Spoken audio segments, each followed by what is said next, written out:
little idea of the power of thought. To thoroughly realize the power of thought is worth a great deal to you. Through concentrated thought power, you can make yourself whatever you please. By thought, you can greatly increase your efficiency and strength. You are surrounded by all kinds of thoughts, some good, others bad, and you are sure to absorb some of the latter if you do not build up a positive mental attitude.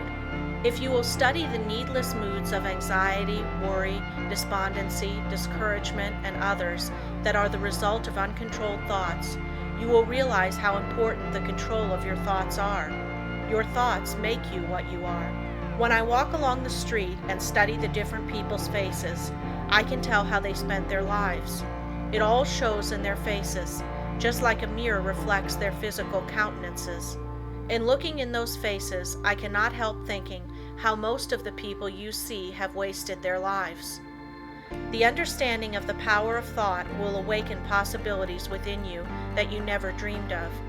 Never forget that your thoughts are making your environment, your friends, and as your thoughts change, these will also.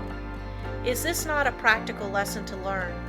Good thoughts are constructive, evil thoughts are destructive. The desire to do right carries with it a great power. I want you to thoroughly realize the importance of your thoughts and how to make them valuable, to understand that your thoughts come to you over invisible wires and influence you. If your thoughts are of a high nature, you become connected with people of the same mental caliber, and you are able to help yourself. If your thoughts are tricky, you will bring tricky people to deal with you, who will try to cheat you.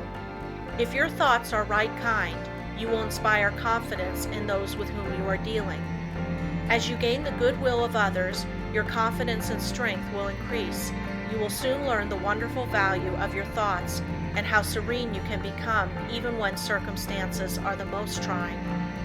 Such thoughts of right and goodwill bring you into harmony with people that amount to something in the world and that are able to give you help if you should need it, as nearly everyone does at times. You can now see why it is so important to concentrate your thoughts in the proper channels. It is very necessary that people should have confidence in you. When two people meet, they have not the time to look each other up. They accept each other according to instinct, which can usually be relied on. You meet a person and his attitude creates a suspicion in you. The chances are you cannot tell why, but something tells you, have no dealings with him, for if you do, you will be sorry. Thoughts produce actions. Therefore, be careful of your thoughts. Your life will be molded by the thoughts you have.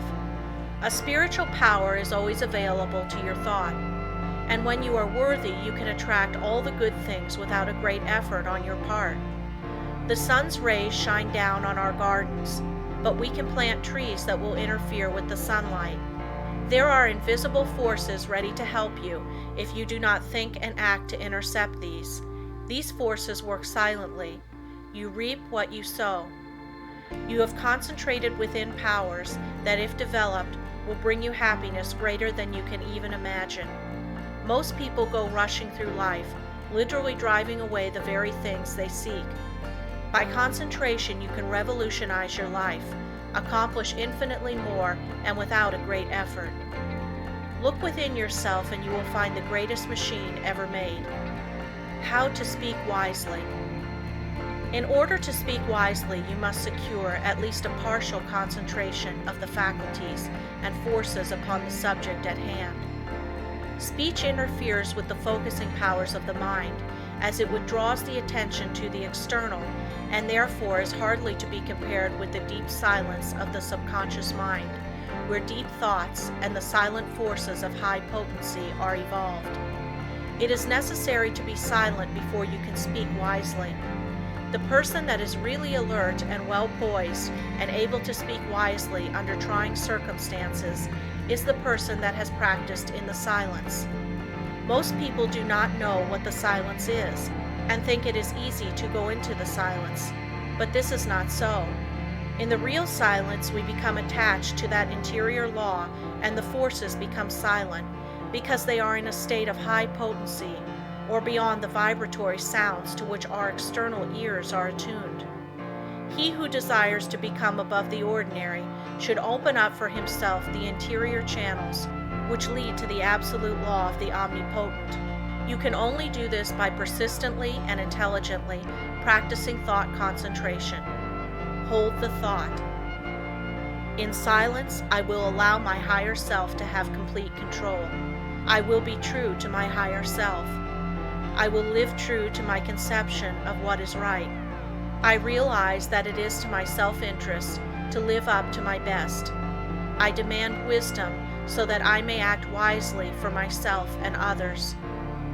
In the next chapter, I will tell you of the mysterious law which links all humanity together by the powers of cooperative thought and chooses for us companionship and friends. End of Lesson 4.